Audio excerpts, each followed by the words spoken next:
నమస్కారం. సీవేర్ హెల్త్ ప్రేక్షకులకు doctor stock కార్యక్రమానికి స్వాగతం. శీతాకాలం వచ్చిందంటే తీవ్రమైన అనారోగ్య సమస్యలు మనని చుట్టుముడతాయి. దట్టంగా కురిసే మంచు అనారోగ్యాన్ని తెచ్చిపెట్టినట్లే వారం రోజులుగా వెంటాడే జలుబు, ఆ పైన విపరీతమైన దగ్గు, తదితర సమస్యలు ఆస్తమా, సైనస్ వంటి సమస్యలకు దారితీస్తుంది. ముఖ్యంగా చలికాలంలో ఆస్తమా చికిత్సా విధానాల గురించి మనకు క్లుప్తంగా వివరించడానికి గాంధీ హాస్పిటల్కి చెందిన professor general medicine doctor Narasimhulu గారు మన స్టూడియోలో ఉన్నారు. వారిని అడిగి మరిన్ని విషయాలు తెలుసుకుందాం. నమస్కారం డాక్టర్ గారు. Welcome to doctor stock. Doctor గారు చెప్పండి, శీతాకాలం వచ్చిందంటే ముక్కు కారుతూ ఉంటుంది. ఇది సాధారణ జబ్బే అనుకోవచ్చా? ఇది సాధారణ జబ్బు అనే దానికంటే వాతావరణంలో వచ్చిన మార్పులు మన శరీరం పైన పడుతుంటాయి. మన శరీరం పైన పడుతున్న ముఖ్యంగా ఈ సైనసెస్, తర్వాత గొంతు, తర్వాత ట్రాకియా, తర్వాత బ్రాంకస్, ఊపిరితిత్తుల పైన ఎక్కువగా ఉంటుంది. ఈ ముక్కు ద్వారా వెళ్ళే గాలి అది వేడిగా ఉంటే చల్లబడుతుంది, చల్లగా ఉంటే వేడి పడుతుంది.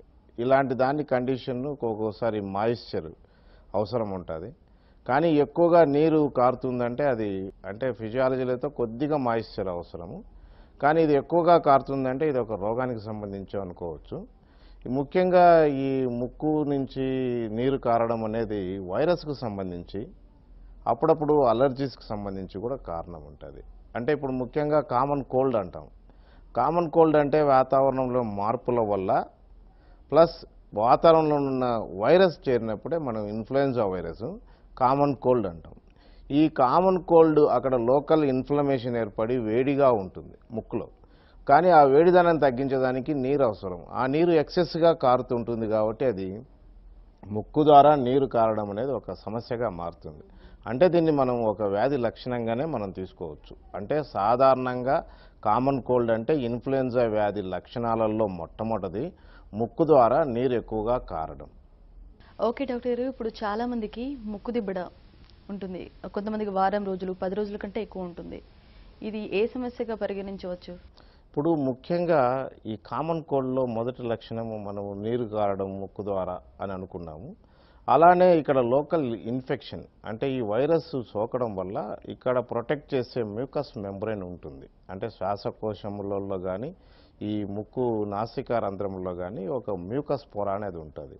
ఈ మ్యూకస్ పొర అంటే ఈ ఇన్ఫ్లమేటరీకి అంటే మందమైపోయి ముక్కు ద్వారా అంటే నాసికా రంధ్రాలు పూసుకొని పోయి అంటే అసలు గాలే లేపకుండా మౌత్ బ్రీతింగ్ స్టార్ట్ అవుతుంటుంది. అలాంటప్పుడు ఈ గాలి ముక్కు ద్వారా వెళ్ళాలి, అక్కడ నుండి సైనస్లోకి, సైనస్లో నుంచి గొంతులోకి అలా రావాలి. కానీ ఆ మార్గం మూరిపోవడం వల్ల ఈ మ్యాక్సిలరీ సైనసెస్ పూడుకోపోయి దాంట్లోకి గాలి వెళ్ళకపోవడం వల్ల టైట్నెస్ అనేది వస్తుంది. అంటే దాంట్లోకి గాలి ఉన్న గాలి లోపల ఉంటుంది, బయట నుంచి గాలి వెళ్ళి అదే మనం ఇంతకు ముందు అనుకున్నాం కదా, వేడి గాలి చల్లగాను, చల్లగా ఉండే కానీ వేడి కానీ అంటే ఈ ఎయిర్ కండిషన్ సిస్టమ్ లాగా ఈ సైనసెస్ పనిచేస్తాయి.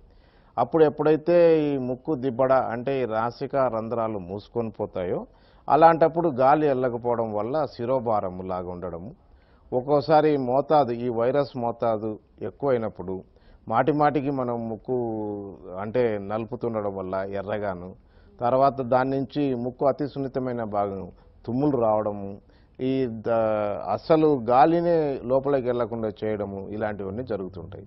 ఇలాంటి సిచ్యువేషన్లు ముఖ్యంగా వైరస్ వల్ల కానీ ఏదైనా పడని అలర్జీ వల్ల కానీ ఉంటుంది. అలర్జీ అంటే ఇమీడియట్గా వస్తుంది.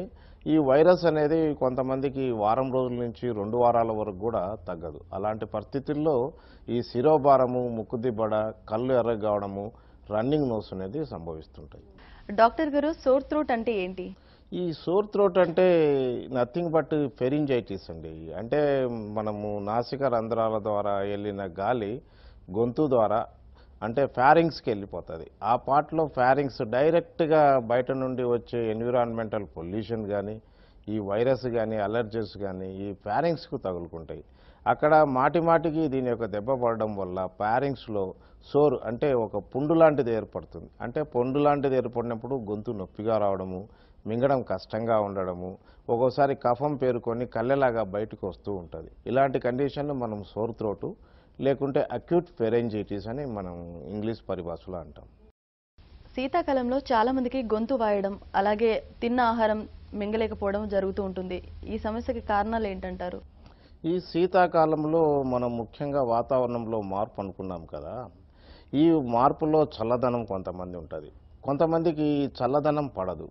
కొంతమంది చల్లటి శీతల ద్రవ పదార్థాలు కానీ నీరు కానీ తాగే అలవాటు ఉంటుంది. వాళ్ళకు కూడా ఇలాంటిది అలర్జీ రియాక్షన్ గొంతులో జరిగి, అంటే అక్కడ కొన్ని ప్రొటెక్టివ్గా టాన్సిల్స్ అనేటివి ఉంటాయి. ఆ టాన్సిల్స్ కూడా ఎన్లార్జ్ అయిపోతుంటాయి. టాన్సిల్స్ ఎన్లార్జ్ అయినప్పుడు మింగడానికి ఇబ్బంది, తర్వాత గొంతు నొప్పి ఇలాంటివన్నీ వస్తుంటాయి. ఇది ఇన్ఫెక్షన్ వల్ల వస్తే మనం దీన్ని టాన్సిలైటిస్ అంటాము. సో ఇన్ఫ్లమేషన్ వల్ల అంటే అలర్జీ వల్ల వచ్చినంటే టాన్సిల్స్ ఎన్లార్జ్ అయినాయంటాం. ముఖ్యంగా గొంతు నొప్పికి కారణము అక్కడ ఉండే ఫ్యారింజైటిస్ కానీ, లోకల్గా టాన్సిల్స్ ఎన్లార్జ్ కావడం కానీ, టాన్సిలైటిస్ అనే ఇన్ఫెక్షన్ రావడం కానీ జరుగుతూ ఉంటుంది. ఇదే కాకుండా గొంతు నొప్పికి అనేక కారణాలు ఉన్నాయి. కానీ కొన్ని కారణాలు శీతాకాలంలో ఎందుకు ఎక్కువ అవుతాయంటే ఈ శీతాకాలం ఎఫెక్ట్ అంటే చల్లదనం కొందరికి సరిపోకపోవడం వల్ల వాళ్ళ శరీరంలో అనేక మార్పులు జరిగి అక్కడ ఇన్ఫ్లమేషను ఇన్ఫెక్షన్ అంతా వచ్చి ఈ మింగడానికి ఇబ్బంది అవుతుంది. సో దీన్ని మనం ఇంగ్లీష్ పరిభాషలో ఓడనోఫేజియా అంటాం. శీతాకాలంలో చాలా మందికి జలుబు వస్తూ ఉంటుంది, కొంతమందికి అలాగే థ్రోట్ ఇన్ఫెక్షన్ వస్తుంది. వాళ్ళు మాట్లాడనుకున్న మాటలు కూడా మాట్లాడలేరు. దీనికి కారణాలు ఏమంటారు మీరు? ఇప్పుడు మనము ఫెరింజైటిస్ సోర్ థ్రోట్ గురించి మనం డిస్కస్ చేసుకున్నాము. దానికి ఫెరింజైటిస్కు మనం ఆల్రెడీ ఇన్ఫెక్షన్ కానీ ఇన్ఫ్లమేషన్ కానీ అలర్జిక్ రియాక్షన్ లోకల్ అనుకున్నాం కదా. ఈ ఫ్యారింగ్స్ తర్వాత లారింగ్స్ అనేది ఉంటుంది. సో ఈ లారింగ్స్ ముఖ్యంగా వైరస్కు ఇన్వాల్వ్ అయిపోయి, అంటే మీరు అన్నారు చూడు, గొంతు బొంగురు పోవడము, voice change, hoarseness of voice రకరకాలుగా మనం పిలుస్తూ ఉంటాము. ఈ హోర్స్నెస్ ఆఫ్ వాయిస్ అంటే గొంతు యొక్క మార్పుకి ఏంటంటే అక్కడ ఉన్న వోకల్ కార్డ్స్ అంటే స్వరపేటికలో ఉన్న వోకల్ కార్డ్స్ ఈ ఇన్ఫ్లెక్షన్ మనం అనుకున్నాం కదా, ముక్కులో నుంచి గాలి వెళ్లకుండా ఎట్లా మ్యూకస్ మెంబ్రేన్ పెరిగి గాలి పోకుండా అడ్డపడ్డట్టుగానే ఇక్కడ దళసరిగా ఉన్నటువంటి వోకల్ కార్డ్స్ ఈ ఇన్ఫ్లమేషను లేకుంటే ఈ ఇన్ఫెక్షన్ వల్ల మందమవుతాయి. అంటే పలచటగా ఉంటే స్వచ్ఛమైన స్వరం వస్తుంది, మందమైతే గొంతు బొంగురుపోతుంది, అంటే వాయిస్లో పిచ్చి మారిపోతుంది. అంటే ఫైన్ క్వాలిటీ పిచ్ నుంచి రఫ్ వాయిస్గా వస్తుంది.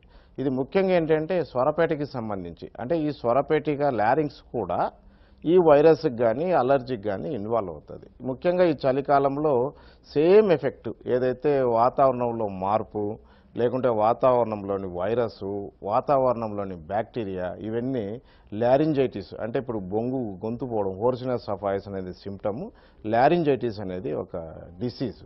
అలాంటి డిసీజ్ వచ్చినప్పుడు ఇలాంటి మార్పులు అనేటివి స్వరపేటికలో మార్పులు అనేటివి జరుగుతూ ఉంటాయి.